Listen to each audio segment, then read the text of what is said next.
meus amigos, tudo bem com vocês? Eu sou o Bruno Oliveira e esse é o canal onde a gente troca ideia sobre tudo que envolve o mundo dos carros, desde manutenção e cuidados até curiosidades e soluções simples para o seu dia a dia no volante. Se você curte conteúdo direto ao ponto e sem enrolação, já deixa o like, se inscreve aqui no canal e acompanha o vídeo até o final, porque tem informação que pode fazer a diferença para você e para o seu carro. Considerando o princípio de operação do turbocompressor, abordamos os problemas que limitam a eficiência dos turbocompressores a gás. Uma turbina com geometria variável permite expandir a faixa de ação do turbocompressor e tornar o motor mais ágil. Vamos falar não apenas sobre o dispositivo do sistema, mas também sobre os sintomas de falha da válvula de controle, limpeza e ajuste dos turbocompressores VNT. Projeto do turbocompressor VNT. A figura mostra uma turbina com geometria variável instalada em carros Volkswagen e Skoda. A estrutura geral do turbocompressor e o princípio da injeção de ar adicional não diferem dos turbocompressores convencionais. A principal característica está nas lâminas rotativas, no mecanismo de controle e no acionamento a vácuo. Princípio de operação. As palhetas rotativas giram em eixos montados em um anel de suporte. Presas ao eixo de cada palheta estão as hastes de controle que, quando montadas, engatam no anel de ajuste. Uma alavanca guia conecta o anel de ajuste com a alavanca da haste de controle e o eixo do atuador a vácuo das palhetas rotativas. Quando a posição do eixo de acionamento a vácuo é alterada, o anel de ajuste é girado em um determinado ângulo. Isso gira o eixo da palheta no anel de suporte. Eles mudam de posição de forma sincronizada, alterando assim a seção transversal do fluxo de gás de escape. O princípio de funcionamento da turbina de geometria variável baseia-se no controle do fluxo de gás de escape para o rotor da turbina. O ajuste permite que a seção transversal do fluxo de gás de escape seja adaptada ao modo de operação do motor, como a pressão de impulso muda. Quando consideramos o princípio de operação do sistema do coletor de admissão de geometria variável, falamos sobre a dependência da taxa de fluxo de gás em relação à seção transversal do canal. Com a mesma pressão, a velocidade do fluxo de gás será maior em um canal com uma seção transversal mais estreita. A alta pressão de impulso é necessária para levar rapidamente a turbina para a zona de operação eficiente em baixas rotações do motor. Nesse modo de operação, as pás reduzem a seção transversal do canal, pelo qual os gases de escape passam até o rotor da turbina.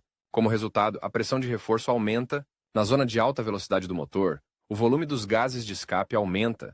Uma pequena seção transversal do duto resultará em um aumento excessivo dos gases de escape, o que levará a um enchimento insuficiente dos cilindros com carga nova de TPVS. Portanto, à medida que a velocidade do motor aumenta, as palhetas mudam de posição, aumentando a seção transversal para a passagem do gás de escape. O princípio de operação da geometria variável elimina a necessidade de um wastegate. Todo o fluxo de gás de escape passa pelo rotor da parte quente. O aumento excessivo é evitado pela alteração da posição das palhetas rotativas. Sistema em seção. As lâminas são dispostas perpendicularmente às linhas radiais para proporcionar uma seção transversal estreita para o fluxo de gás de escape. Isso resulta em rápido aumento de potência e ganho de torque na zona de baixa rotação do motor. Disposição das pás em degraus. Seção transversal grande para o fluxo de gás de escape. O mesmo modo é usado como um modo de emergência quando o sistema de autodiagnóstico registra uma operação incorreta do sistema, e não há fornecimento de energia para a válvula solenoide. Controle de geometria.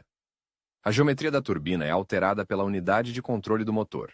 O princípio de operação do sistema acima pressupõe a presença de uma válvula solenoide de controle do supercharger. A válvula é controlada por um sinal PWM. Ao alterar a frequência do sinal, a ECU do motor define o vácuo necessário no ambiente de vácuo do acionamento da palheta rotativa. Com esse controle, a ECU pode controlar de forma suave e precisa o anel de ajuste, o que garante a combustão eficiente do TPVS em todos os modos de operação do motor.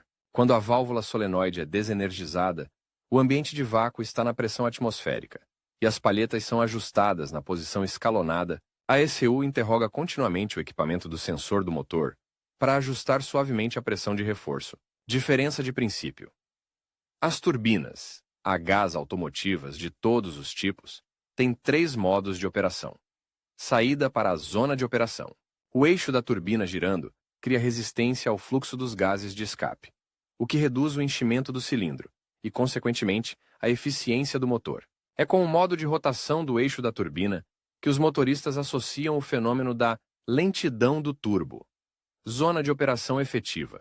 Quando a zona de operação é atingida, a velocidade de rotação da roda do compressor permite que mais ar seja bombeado para os cilindros, e o que é sentido pelo aumento do torque. Zona de sobre-rotação. O projeto do turbocompressor sugere zonas de eficiência. O projeto do motor também é calculado para uma determinada quantidade de impulso. Se a taxa de fluxo de gás de escape exceder a zona de eficiência ideal e o valor de impulso do projeto, o uso posterior do turbocompressor só reduzirá a eficiência do motor. Além disso, exceder a velocidade projetada do rotor leva à paralisação do fluxo de ar. É por isso que a maioria das turbinas é projetada com uma válvula que contorna o rotor da turbina em determinadas velocidades do motor. O projeto de uma turbina de geometria fixa é sempre um compromisso entre a velocidade de atingir a zona de eficiência, a quantidade de impulso e o limite de potência de pico. Esses parâmetros são influenciados pelo diâmetro dos canais de fluxo de gás, pela relação entre a área do indutor e do exdutor, pelos housings de área, raio, pelo projeto da válvula wastegate e pelo blow-off. Porém, devido ao fato de as características da turbina serem estabelecidas no estágio de projeto, sua área de trabalho é bastante restrita. Vantagens. A modificação ativa da seção transversal do canal da parte quente da turbina permite que a zona de operação efetiva seja ampliada. Os carros com turboalimentação de geometria variável podem fornecer mais potência em baixas velocidades. Redução da pressão dos gases de escape em altas rotações. Devido à ausência da válvula wastegate na parte quente, o número de fluxos de gás multidirecionais é reduzido, o que melhora o fluxo de gases através da turbina. Maior elasticidade do motor. Redução do consumo de combustível e das emissões. Possíveis problemas de funcionamento. A crescente complexidade do projeto da turbina leva inevitavelmente a um maior risco de falha. Mas no caso do trabalho com geometria variável, a situação não é tão ruim quanto parece. O mecanismo tem apenas alguns problemas importantes. Movimento da lâmina com emperramento ocorre devido ao desgaste crítico dos pares de fricção e depósitos de carbono. Depósitos de carbono e óleo impedem o movimento suave do anel de ajuste. Travamento das lâminas em uma das posições. Devido a depósitos críticos de carbono, a força do vácuo não é suficiente para mover o anel de ajuste. Mau funcionamento do atuador, de vácuo das lâminas rotativas, válvula de controle de pressão do turbocompressor. Os principais sintomas de falha incluem solavancos durante a aceleração, perda de potência do motor, aumento do consumo de combustível e indicação de check engine no painel de instrumentos.